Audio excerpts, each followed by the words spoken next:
अस्सलाम वालेकुम एवरीवन। तो हम बात करने लगे हार्ट मर्मर्स में डायस्टोलिक मर्मर्स की। कल हमने सिस्टोलिक किए थे। डायस्टोलिक मर्मर्स में थोड़ा सा डिफरेंस है। पहले उसी इस हार्ट की डायग्राम को समझ लेते हैं कि जिस तरह मैंने आपको कल बता रही थी कि जब हमारे पास सिस्टली चल रही होती है तो क्या होता है, उसी तरह आप सोचें कि सिस्टली खत्म होगी। सिस्टली जब खत्म होगी तो हार्ट ने क्या करना होता है सिस्टली में, ये दोनों वेंट्रिकल्स हैं, ये ऐसे करके कॉन्ट्रैक्ट किए थे और ब्लड इजेक्ट आउट किया था by these two valves, pulmonary semilunar and aortic semilunar valve से। ठीक है, अब जब ब्लड इजेक्ट आउट हो जाता है तो दूसरी हार्ट साउंड प्रोड्यूस होती है जिसको हम कहते हैं S2। ये वैल्व्स के बंद होने से, क्योंकि जब सारा ब्लड बाहर फेंक दिया जाता है तो इन दोनों वैल्व्स ने बंद हो जाना होता है। ये दोनों बंद होते हैं, सेकेंड हार्ट साउंड प्रोड्यूस होती है S2, और उसके बाद क्या होता है कि ये दोनों वैल्व्स यानी ट्राइकस्पिड और माइट्रल वैल्व खुल जाते हैं और डायस्टी स्टार्ट होती है, ब्लड एट्रिया से वेंट्रिकल में आने लगता है। ठीक है, ये हो गया हमारा डायस्टी स्टार्ट का किस्सा।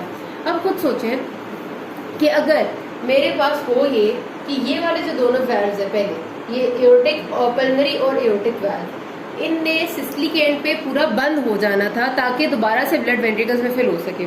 अगर ये सिस्टली के एंड में पूरा बंद नहीं होते और खुले रह जाते हैं तो क्या होगा कि हमारे पास एक तो S2 जो है वो वीक हो जाएगी, सेकेंड हार्ट साउंड हमारी पूरी नहीं आ सकेगी।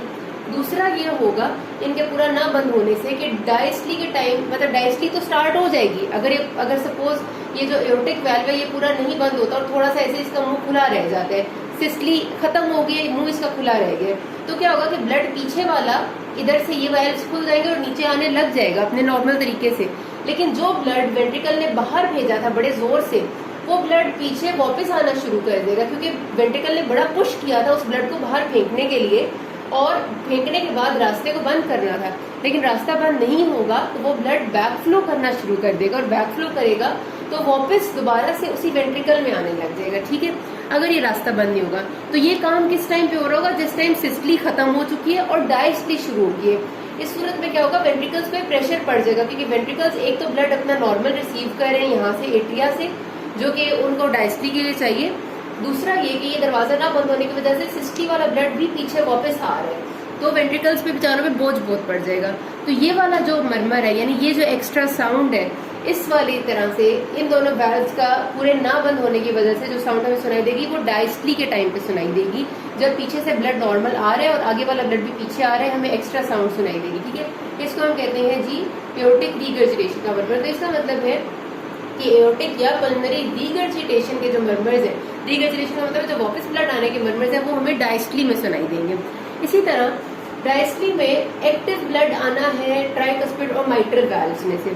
तो ट्राइकस्पिड और माइट्रल वैल्व्स में से जो एक्टिव ब्लड ने आना है, बेसिकली अगर उस ब्लड का रास्ता तंग हो जाए तो ब्लड आते हुए आवाज प्रोड्यूस करेगा। अगर इसका क्या मतलब हुआ कि ये नॉर्मल वैल्व्स अगर इस तरह खुलते थे, अगर इनका रास्ता तंग हो जाए और ये ऐसे इतना सा रास्ता ब्लड को दे दरमियान से गुजरने का, तो डेफिनेट सी बात है कि रास्ता तंग होने की वजह से आवाज प्रोड्यूस होगी। तो माइट्रल या ट्राइकस्पिड स्टीनोसिस की वजह से भी डायस्टली के टाइम पे मरमर सुनाई देते हैं। तो इन दोनों की स्टीनोसिस और इन दोनों वैल्व्स के एओर्टिक और पल्मोनरी वैल्व्स की रीगर्जिटेशन के जो मरमर्स होते हैं ये हमें डायस्टली में सुनाई देते हैं।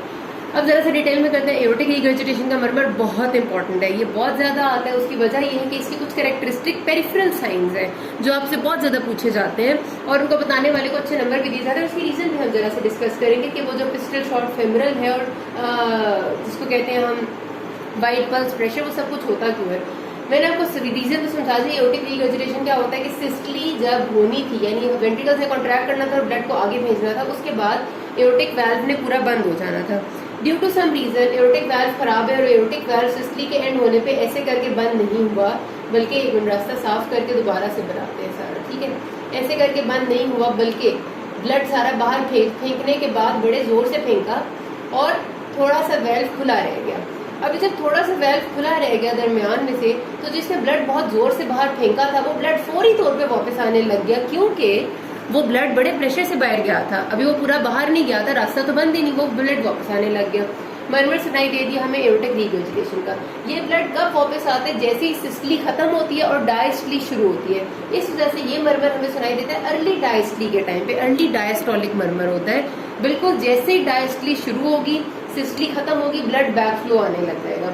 और दूसरे साथ साथ क्या होता है, ये डीक्रिसेंडो मरमर होते हैं। कैसे जब आपने ब्लड बाहर फेंका था और दरवाजा थोड़ा सा खुला छोड़ दिया, ब्लड शुरू में बहुत तेजी से बैक फ्लो करके वापस आएगा और आहिस्ता आहिस्ता फिर कम हो जाएगा, आहिस्ता आहिस्ता वापस आना कम हो जाएगा, क्योंकि जो आगे पहुंचना था वो पहुंच चुका होगा और जो पीछे आना था वो आ चुका होगा। ठीक है, तो डीक्रिसेंडो मर्मर का मतलब ये है कि जैसे ही डायस्ट्री शुरू होती है, शुरू में इसकी इंटेंसिटी होती है बहुत ज्यादा, आहिस्ता आहिस्ता आहिस्ता आहिस्ता कम हो जाती है थ्रू आउट द डायस्ट्री। डीक्रिसेंडो मर्मर है, उसकी लॉजिक भी बहुत इजीली समझ आती है। एकदम बड़ा हाई पिच्ड होता है, ब्लोइंग मर्मर होता है। सुनाई कहाँ पर देगा? जहां पर ये एओर्टिक वाल्व है, base of the heart. This portion, ये जो चपटा सा पोर्शन होता है, इसको बेस ऑफ द हार्ट कहते हैं और ये एपेक्स है। तो बेस ऑफ द हार्ट पे ये बड़ा अच्छा सुनाई देता है, जो कि आपका बनता है एओर्टिक एरिया, या फिर आपका कह लें कि जो लेफ्ट स्टर्नल बॉर्डर होता है ना, वहां पर अपर लेफ्ट स्टर्नल बॉर्डर, उधर बड़ा अच्छा सुनाई देता है। अच्छा जी, अब देखा जाए अगर इसके कॉजेज, तो मेन 4 कॉजेज हैं जिनको हमने बियर कहा है।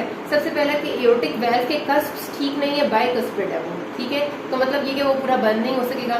दूसरा, एंडोकार्डाइटिस आप हर किसी में लिख सकते हैं, क्योंकि एंडोकार्डाइटिस जब भी होता है हार्ट में वो वाल्व्स की एबनॉर्मेलिटी कर देता है अक्सर औकात ही। ठीक है, ए से आपका होता है एओर्टिक रूट डायलिटेशन, कि ये जो एओर्टा की बेस है ये डायलेट कर दिया है। डिजीजेस कुछ ऐसी हैं जिस तरह मार्फन सिंड्रोम वगैरह, जिनमें ऐसा हो जाता है, जिसकी वजह से डायलिटेशन होने की वजह से वाल्व्स बंद नहीं हो पाते। तो एओर्टिक रूट डायलिटेशन एक इसकी कॉज है। और चौथा, र्यूमेटिक हार्ट डिजीज। आपको र्यूमेटिक हार्ट डिजीज में भी माइट्रल और एओर्टिक वाल्व्स बहुत ज्यादा इन्वॉल्व होते हैं। ठीक है, ये हो गए इसके कॉजेज के बाद मैंने आपसे कहा था कि अब आप खुद एक बात सोचें कि हम कहते हैं ब्लड प्रेशर, आपने रिकॉर्ड किया होगा कि एक सिस्टोलिक ब्लड प्रेशर होता है, नॉर्मल होता है 120, डायस्टोलिक ब्लड प्रेशर होता है, नॉर्मल होता है 80। सिस्टोलिक ब्लड प्रेशर तब हम अपर रेंज मतलब तब आती है जब ब्लड इजेक्ट आउट होना शुरू होता है, और लो रेंज तब आती है जब ब्लड सारा का सारा इजेक्ट आउट हो चुका होता है। अब इस केस में अगर पेशेंट को एओर्टिक रीगर्जिटेशन है, तो हार्ट ने ब्लड को इजेक्ट किया, कम किया, एक पल्स आई, एक मतलब प्रेशर आया, वो आपने सिस्टोलिक प्रेशर रिकॉर्ड कर लिया, 120 आ गया। लेकिन अब डायस्टोलिक प्रेशर होना था जब सारा ब्लड इजेक्ट आउट हो जाता है और खत्म हो जाती है ना साउंड्स आना, हमें क्रोटोकोफ साउंड्स, आपको पता ही है ना ब्लड प्रेशर रिकॉर्ड करते हुए।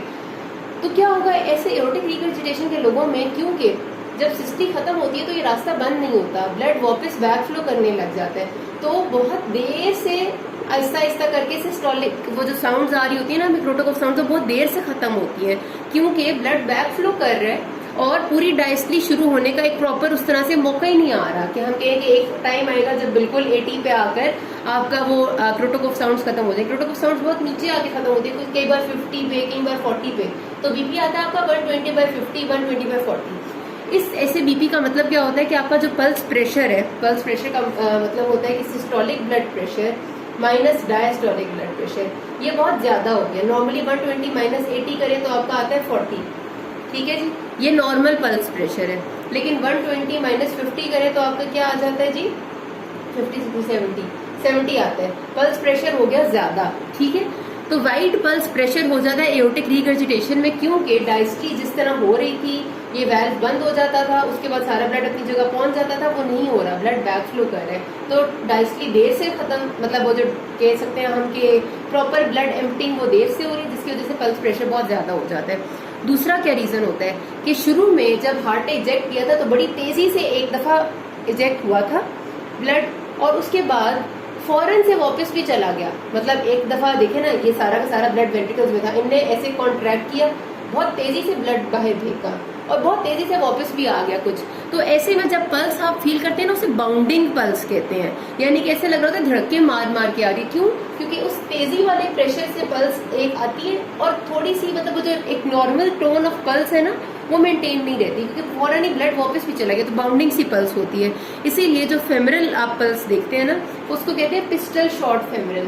पिस्टल शॉट का मतलब है कि जिस तरह गोली चली हो ना, उस तेजी से फेमरल आपको आती हुई महसूस होती है, कि बिल्कुल जैसे मैंने बाउंडिंग का लफ्ज इस्तेमाल किया ना, अगर आपने पल्सेस बहुत सारी फील की होंगी तो आप समझ सकेंगे कि आप हाथ रखेंगे तो ऐसे लगेगा कि बस आपको यूं आके टच करती है और वापस चली जाती है, यूं आके टच करती है वापस चली जाती है, because the reason is very high pressure and sudden back flow of the blood. तो आपके पास पूरा ब्लड आ ही नहीं पाता, एक बस तेज प्रेशर वाला ब्लड आता है, जिससे पिस्टल शॉट फेमरल्स आती हैं, बाउंडिंग पेरिफेरल पल्सेस आती हैं, पल्सेटिंग नेल बेड्स मिलते हैं। आप हाथ को, नेल को हाथ लगाएंगे ना तो ऐसा लगेगा नेल्स में भी पल्स आ रही है, उसे क्विंकीज साइन कहते हैं। इसी तरह बॉबिंग हेड कहते हैं हम उसको, बॉबिंग हेड का मतलब है कि हेड पे भी बाउंडिंग पल्सेस होंगी। तो ये सारे के सारे साइंस हैं इसके पेरिफेरल साइंस। बॉबिंग हेड है, क्विंकीज पल्स है, पिस्टल शॉट, फेमरल्स है एंड वाइट पल्स प्रेशर। इनको याद रखना है, बहुत इंपॉर्टेंट है।